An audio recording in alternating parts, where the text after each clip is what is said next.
Bonjour et bienvenue dans cette nouvelle vidéo. Aujourd'hui, on vous présente l'entreprise Tesla. On se retrouve sur l'Excel pour démarrer cette analyse en commençant par la santé financière de l'entreprise. On voit qu'il y a un ratio dette au capital propre qui baisse. Donc, c'est-à-dire qu'on a une dette qui baisse par rapport à l'equity. Et au point où c'est bas, on se dit que c'est une entreprise en fait qui n'a pas de dette, quasiment pas de dette. Donc ça, c'est un premier point qui est très bon. Au niveau de la couverture des intérêts, forcément ces dernières années, elle est très haute. Si l'entreprise n'a pas beaucoup de dettes, elle peut couvrir de façon très largement ses dettes. Current ratio, on est entre 1 et 2 à peu près tout le temps. Ouais, en 2017-2018 c'était un peu juste, mais c'est pas gênant. Donc très bonne optimisation du capital. Donc pour la santé financière, c'est plutôt un point positif. Et alors là, les revenus, c'est tout ce qu'on aime, c'est des revenus qui sont croissants et qui sont croissants de façon assez explosive, surtout ces 2 dernières années. On voit que vraiment depuis 2020, la marque a explosé. Je ne sais pas combien il y a de différence là, j'ai l'impression que ça part sur un 50%. Bref, des gros revenus. Un peu plus compliqué par contre, oui et non, pour l'earning per share ici, et même pour le net income. On voit que c'est vraiment depuis 2020 que la marque est rentable aussi. Donc en fait, on a une vraie dynamique depuis 2020, une vraie croissance et une vraie création de revenus, quoi.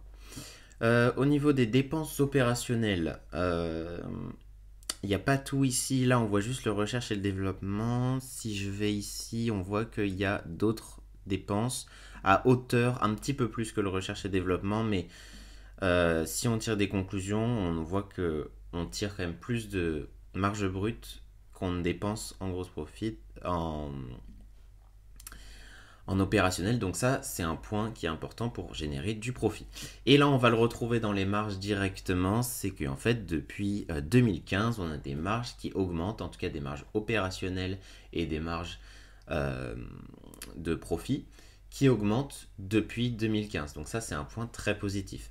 Alors attention par contre, on pourrait avoir une tendance qui se calme ces prochaines années, sachant que la marge brute est autour de allez, 20, 25-30%. On ne va pas pouvoir monter ces marges de profit et opérationnel de façon illimitée. Le tout est de savoir si on peut relever, si on a les moyens, le potentiel de relever cette marge brute. Et ça, vous le saurez en lisant les états financiers de l'entreprise et ce qui est dit dans la stratégie. Mais en tout cas ici, si on continue dans cette progression, on ne va pas pouvoir continuer longtemps, donc attention à ça, et notamment attention à ça pour la progression du net income et de l'earning per share qui était très significatif ces dernières années grâce notamment à l'évolution des marges. Mais si on n'a plus d'évolution des marges, il faudra compter que sur le revenu qui est très bon lui aussi, la progression du revenu est très bonne lui aussi, et très bon lui aussi, mais et voilà, il faut faire attention à ça. Retour sur equity, on est récemment au-dessus des 15%, donc c'est intéressant. Et au niveau des ratios de prix, bon, alors là, c'est assez illisible. Effectivement, vu qu'on était pas mal avant en négatif, on ne pouvait pas estimer les prix par profit, puisqu'on n'en avait pas. Donc on voit qu'ils sont négatifs, donc pas significatifs. Donc en fait le prix ça va pas être trop ce qui va nous intéresser ici. On va voir à la limite juste après à combien est évaluée l'action aujourd'hui. Et on voit que c'est significatif parce que on se détache des dépenses opérationnelles. Mais voilà, on va pas pouvoir se poser ici sur le prix. Ensuite, le nombre d'actions flottantes en augmentation. Ça c'est un petit point en moins par contre. Ça permet à l'entreprise de générer, de se financer, ce qui peut être bien quand on a des entreprises en grosse croissance. Maintenant, si on arrive à générer des profits, attention. Attention à cette tendance-là qui est quand même négative pour les investisseurs. Au niveau des investissements, bon là effectivement on voit bien le financement ici positif grâce sûrement à cette dilution du capital. Pas mal d'investissements c'est surtout ces 2 dernières années, il faudrait se renseigner où et pourquoi, et ce que ça peut rapporter. Gros repaiement de la dette en 2020-2021, je pense comprendre que c'est parce qu'on a eu des rentrées de cash, les premières rentrées de cash de l'entreprise, on en a profité pour se vider de ses dettes, ce qui est une bonne stratégie de mon point de vue. Stock option limité, donc ça par contre c'est très bien pour éviter un peu trop de dilution du capital. On va passer maintenant au prix, donc on est à 244 $, donc effectivement on voit l'explosion depuis 2020, elle est assez représentative ici sur le graphique, on a pris 750% depuis que les revenus ont augmenté, vous voyez ici en 2020 de façon assez explosive.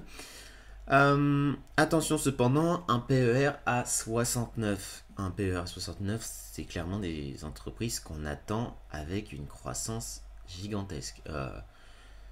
PER de 69, on s'attend vraiment à des croissances en dizaines de pourcentages sur plusieurs années. Donc faire attention à ça, ça reste toujours risqué quand on a ces attentes-là. Donc il faut évaluer sur quoi reposent ces attentes et quels sont les risques. Hop, petit article de presse. Pourquoi Tesla est tombé de 9% cette semaine? Vous voyez que c'est un article du 21 juillet, donc il y a à peu près 2 mois.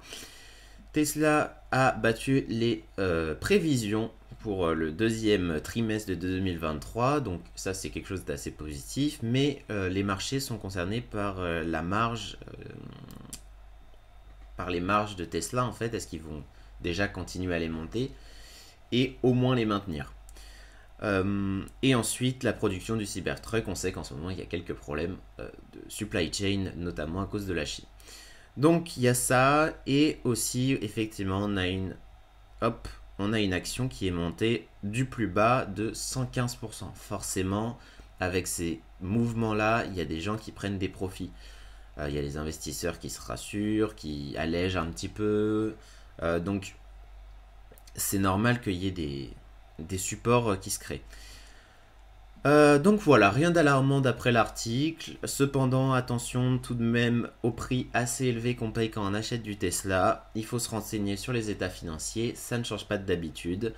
En tout cas pour moi c'est une très belle entreprise, des bons revenus, des marges en progression, pas trop de dilution du capital, une bonne allocation de ce capital d'ailleurs dernièrement avec pas mal d'investissements, donc bonne entreprise.